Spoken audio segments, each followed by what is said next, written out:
ကိုတီထောင်းစားမယ်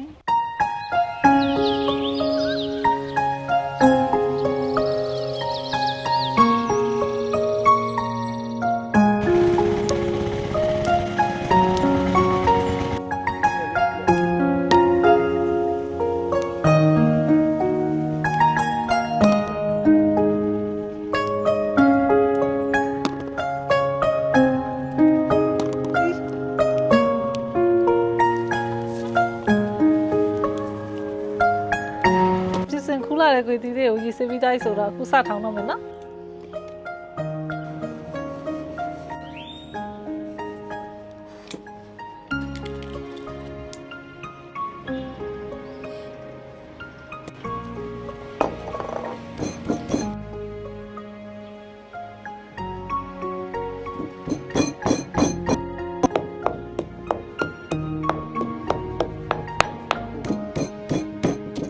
ဒါလေးကပစွန်ချောင်းနဲ့ဂွေတီနဲ့ကိုရောပြီးတော့ညံ့နေအောင်ထောင်းထားပါတော့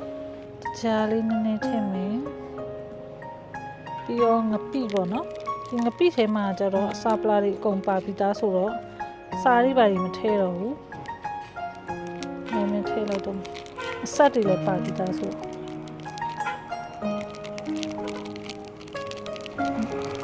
ဒါလေးတွေကိုအကုန်ရောပြီးတော့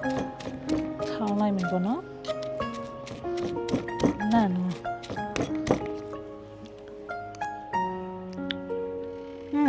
ကောင်းနေ